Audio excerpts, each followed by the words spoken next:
Hello everyone, name's Poppet, and I'm from the Nightfall server.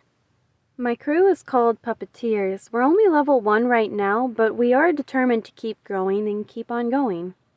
So today I kind of wanted to make a video about dailies, since there's a lot more to do than when the game first came out.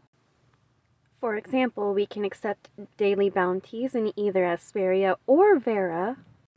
We don't have a lot of places to loot since we can't really loot Meroria yet, but we can still loot places in Asperia. And of course there are the daily Mia runs. And another type of thing that we can do is gather toys from either the black market or the claw machine in Cetus Island. Something else that we can do is in Meroria they give us new modules, and we can basically interact with those every 24 hours for 3 times in a row. And they're a lot more interactive than the other ones, so they're a little bit more challenging, basically. I think I'll be skipping over the Meroria dailies for just this video, since there's a lot of footage that I've already added into this. And I don't want it to be too long and drawn out. Something that I really love about this game is that if you tend to glitch out after you've searched something, they'll still give you the item that you were supposed to get, even if you happen to, log out or be kicked out of the server. Something that I hope that they'll be fixing later on in the future is that some of these items, when you go to check them, it'll allow you to search them basically, but it won't let you take or get anything from them, and it'll just show up empty. And it kind of sucks because, I mean, it's supposed to be letting us loot, of course. But there are some things where it bugs out and it's not going to give us anything. There's actually a few spots just like that, and it's not only in one spot. Something else that kind of sucks about the looting is that if someone else has already gotten to it, it won't let you search something at all.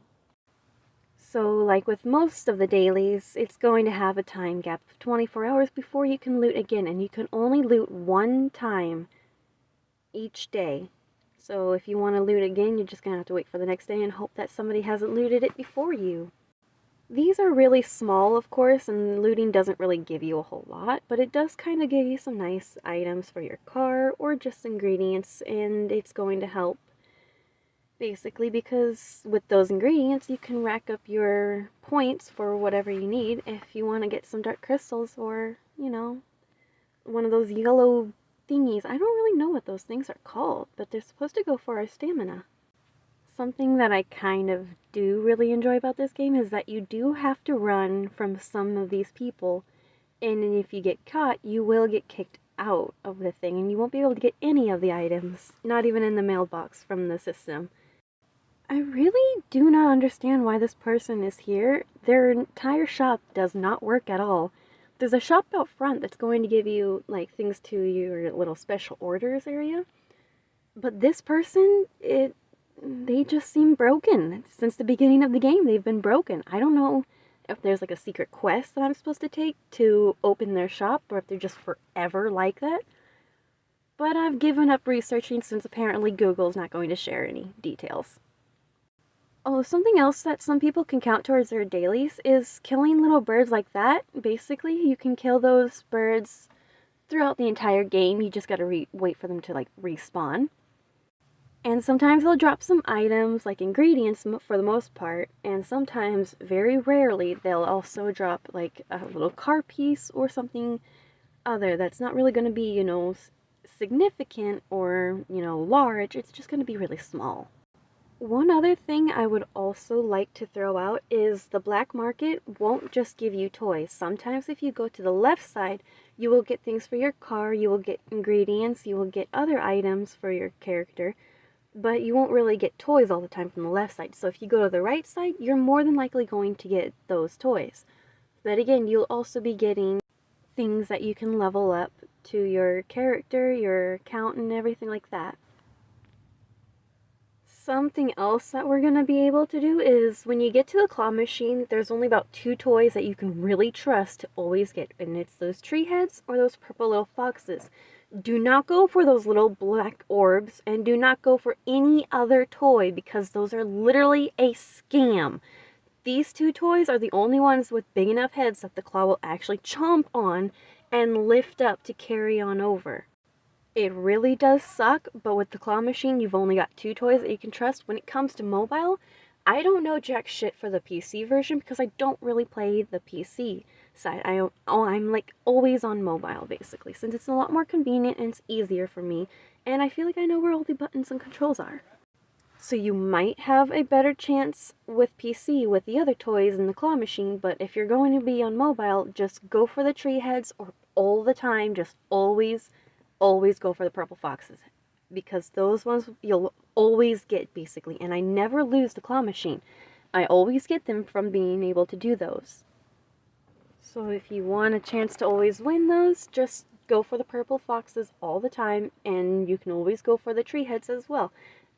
Something else I'm going to point out real quick is that I just accepted bounties in Vera, which you could go in Asperia or Vera and you will get those gold coins. It's just like an added on reward, because at the beginning of the game you don't really get those Vera coins and you don't really need those. Those Vera coins will come in handy for the Miroria gacha machines though, so those are kind of nice. Now, I'm not gonna lie, when it comes to looting, I absolutely hands down love that feature, and I love that we are able to do that. It's just I do wish that we can get other types of drinks and beverages from those little drink machines instead of just, blueberry or the strawberry area. Granted, those drinks do come with their own perks, it's just if there were other type of drinks that it would pass out, it'd just make it so much cooler, and I hope that they give us more things to loot, because I just love to steal from people. And I love stealing from things! So it is a little bit of a bummer that we can't really steal from Miroria, but we could still go to Hykros, we can go to places in Asperia, and I'm pretty sure in Artificial Island there will be some things that we can just steal from. I don't really know about the Confinement Abyss area. It really doesn't look like there are any boxes just thrown about like in Asperia, but I probably just have to explore it a little bit more to come across those. Something that's kind of fun about this claw machine is that it's going to give us 3 tries. It's not just going to be like, oh, fuck off, you've only got 1 chance. But it does kind of suck because it's only going to let us get 1 toy, even though we might have some more time left over. So again, you see those little fish heads, those little black orbs, those are toys that are scams, including those black foxes. Those are scam toys. You only want those tree heads, which are those little brown things with the green things coming out of it, or these purple fox heads. It dropped? Well, that's the first. Anyways, it's not that far, so it's recoverable. But yeah, like I said, it's only going to give us 1 toy whenever we succeed, and I hope that in the future they're going to give us some more time and some more chances to get more toys, because these toys are really handy. This claw machine is just cute. It's adorable. There is another type of machine that I'm not really fond of that, and I just don't even know how it's set up either, because I've never really explored it except for that one time when I first tried out the game. And I think I will do that in the next video, and we'll see what that's about and see how interactive that is. And of course, these machines and modules will be easy. Some in Miroria will be a little bit challenging, but it's totally fine, because without that need for challenge, you're gonna lose interest. Like these toys, I get them all the time. I don't really have much of a challenge aside from avoiding the other toys. And if I go for those toys, then I'll just never ever get them. So hopefully we get more modules and more interactive ones like we did in Miroria. It kind of is a little sad because this is only going to let us have 3 tries, but at least we get 3 toys ensured from this game. Well, I guess it's a mini-game. I really don't know what else to call it aside from a mini-game, claw machine, Oh, I don't think I've mentioned this before, but with the Asperia, it's very fun because you can go up to any of these boxes, and some of them will be bugged, but a lot of them will give you something out of them. So you can just go, find a random box laying somewhere, and you can go dig through it in the middle of nowhere in Asperia, and it'll give you something, or it'll bug out and just give you absolutely nothing. Which is fine. I do hope that we get more beverages and more things to loot, though. It's just so fun. not many games really consider looting. Even though this is an apocalyptic wasteland, you know, you expect something to like steal or something to like picklock, but this game still gives you the idea of looting, and it's just fine, it's fair. So after I'm done looting, I think I'll be going for some Vera monster runs. Those would be the daily bounties that I'm going to be collecting for Vera, at least. And I don't plan to do the Auroria modules on this round, but on the next video, I do want to show some tricks and some hacks to the Vera modules in Miroria, because it is pretty fun, and a lot of people just really shit on them, but you can really just rack up your points from that and collect Vera coins or Mira coins, and it's just nice. It's only challenging because it's a little more interactive and it's a lot different than what you would expect. But that's perfect, and I'll show you what I mean in the next video, because there's about like 3 modules that you can just always ensure you get, no matter what you do, no matter how long you take. Now you might not get like a whole lot, but you will ensure to get something every time you interact with it.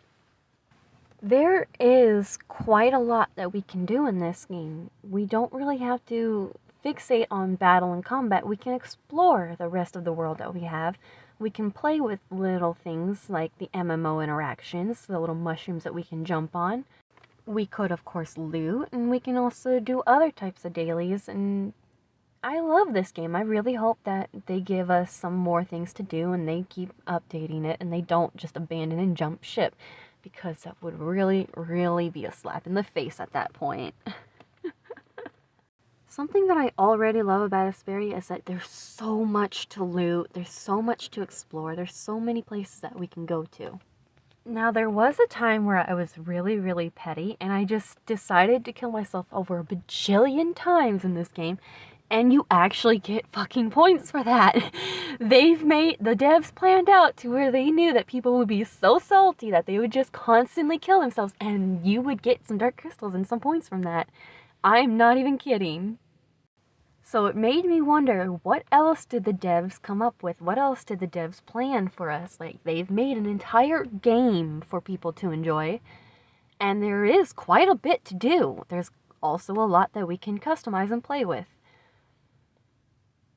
But the most important question is, what else did the devs think of that I've not thought about just yet? Is there like a secret type of challenge, or maybe some type of secret reward that we get if we loot plenty of things?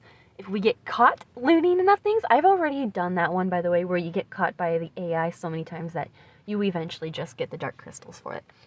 I do wonder if they actually made it to where, like, if we keep getting caught, that we'll just keep, you know, getting more and more stuff. But I don't think they did that. They did do that for our deaths, though. If we have too many deaths in the world, then we get dark crystals and other, you know, goodies that we can get. So like I said before, when you go to the right side, you're always going to get toys. It's basically insured. But when you go to the other side, you'll get car stuff, you'll get stuff for your character, you know, and your armor and stuff. You can level that up or whatever. And you also get, like, other ingredients, not just toys. You could get toys, but you could also get other stuff. But I prefer to just go the right side because I just want to keep collecting as many toys as I can to keep awakening my simulacras, because I just love the fact that we get those traits. I absolutely love it. And not only do I love it, but it's kind of like something that we can use for our battle. We can use things to, like, speed things up.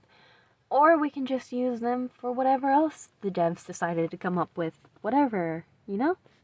The only simulacra trait that is a huge ripoff to all limited weapons would be Claudius, because I've used the invisible cloak and it works pretty good on some bosses, like the dragon. He won't see you if you're completely invisible, but it also tends to last a few seconds more longer than just a 1 second, 1.5 seconds. I mean, this is a limited weapon, and they gave a simulacra trait of 1 second of invisibility to that for one dodge, and it does not stack. Like, Damn. Ow. Only for a dodge. At that point, just that's the one Simulacra trick that I don't plan to awaken.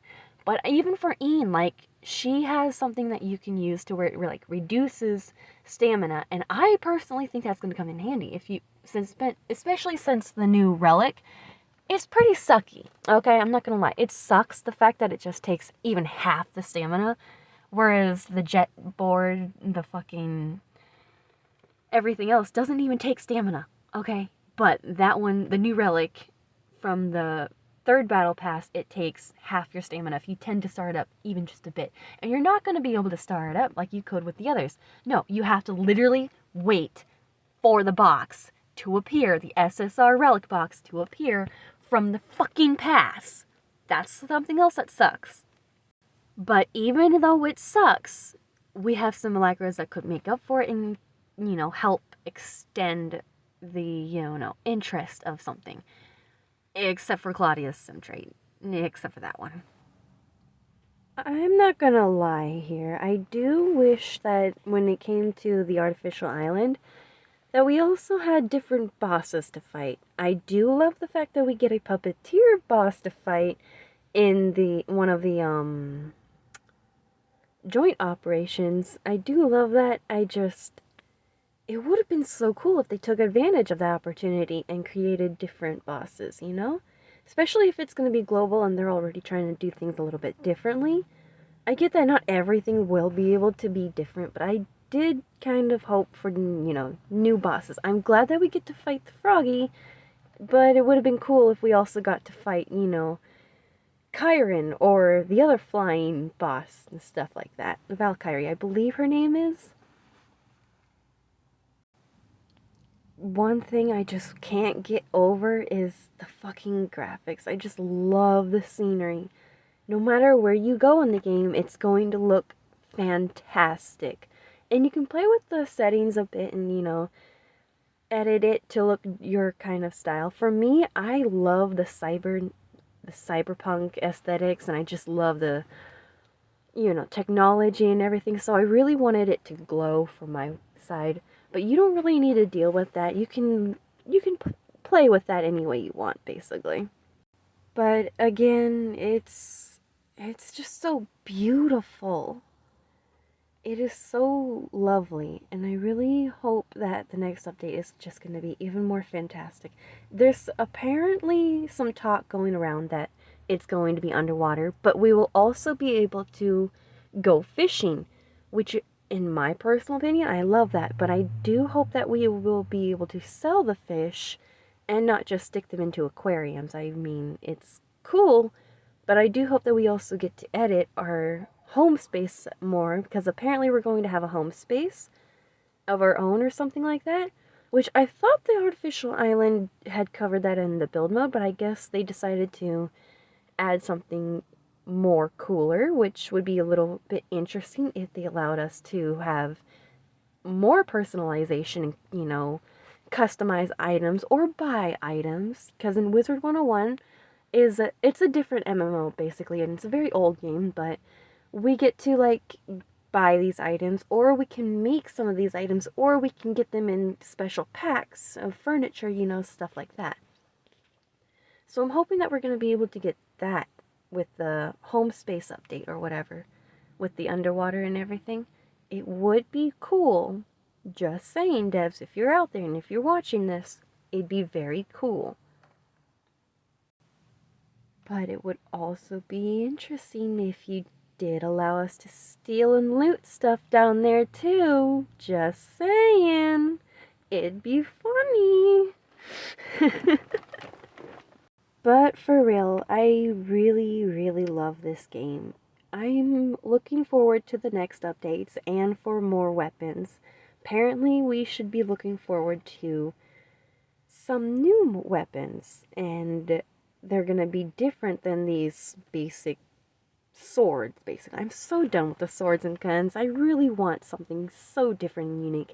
And one of them is apparently going to be an umbrella. I don't know how it's going to be set up, but I hope and imagine that it could be handy for tanks or, making a tank team, because there's not really a lot of weapons that are made for tanks or anything like that, you know? Now, as far as the game goes, I love that it's, the scenery is beautiful. I love that we can customize our character to anything that we want, and it's not going to be restricted. And I love that we have different classes. I love that we have simulacras, and I love that we can also use matrices for our weapons. I do love that we have, a bunch of weapons right now. I just hope that we get more unique setup ones.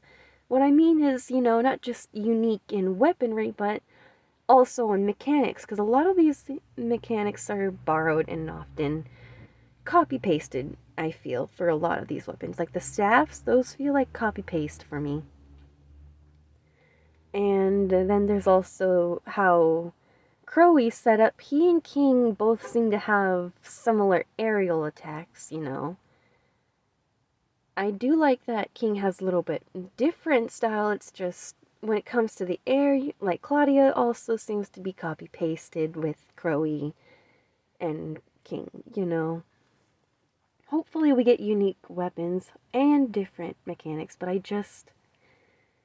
gosh, I love this game. I love it so much. I kind of have to admit something. When it comes to me using fire, I got so used to burning idle players to the ground because, there's a lot of grass, okay? There is a lot of grass, and it's just easier to light up on fire, and if I used Huma, I could easily cause a gush effect, which would kill players a lot more quicker. But, unfortunately, in this area, the sand doesn't seem to light on fire so much, so it kind of takes a lot of fun out of it for me. But I am sure it's made a lot of players feel a lot safer because it's harder to light things on fire and it's harder to get the gush effect as well. I love that, and I'm actually hoping that in the underwater update, it's also going to be harder and probably impossible to get the bleed effect. It'd just be super fun and funny if the devs did that. But so far in Asperia, I could still burn down idle players, especially, if they're just new to the game and they have no idea what they're doing. It just will take a little bit longer.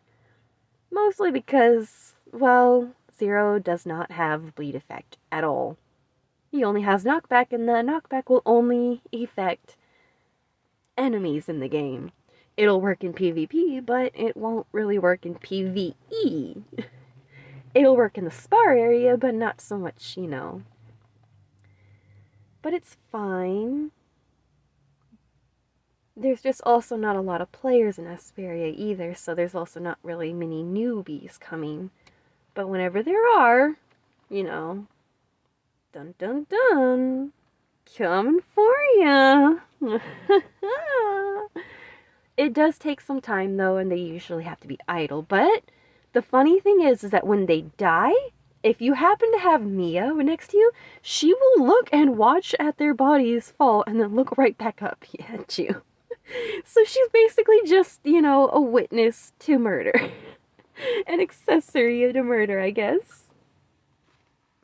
Something else that I'm just going to say about Mia that I love is that if you run around her, she tends to get confused and fly upward, and then she'll, readjust herself when she falls back down. I love that, and I just think it's adorable. Hopefully we get some more mechanics, and I think it comes with different outfits. I have no clue, as I don't really, I don't really like the maid outfit. I feel like it's kind of inappropriate. She's a very small person and kind of like a child size.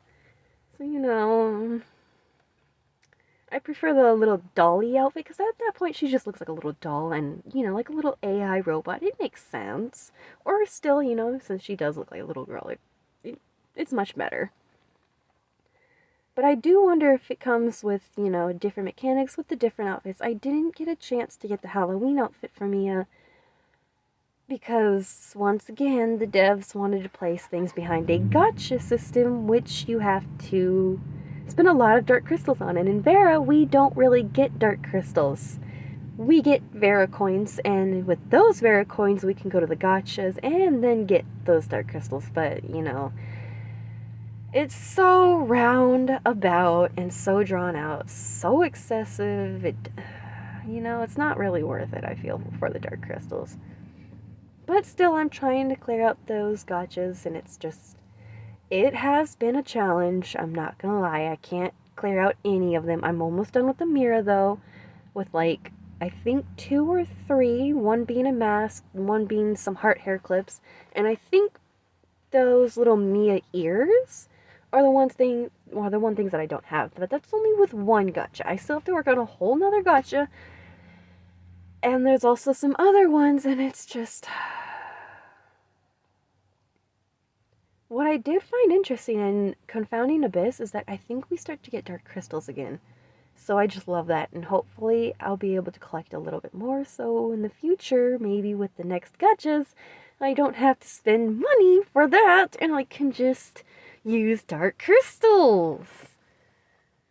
Because, let's be honest, I've spent probably hundreds, maybe 1,000 by now on this goddamn game. All because I am so addicted to getting all of the weapons, or at least most of the weapons, and I've only just recently started to appreciate matrices.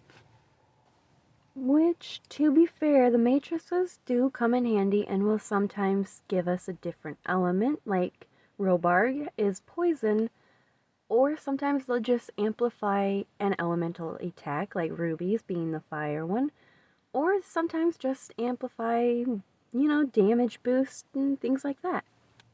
I believe I didn't really mention this earlier, but I did kind of want to do some videos about the story and how detailed and in-depth it actually is, because a lot of people don't really care much for Tower of Fantasy lore, but I've come to really love the lore and, the dark side of it.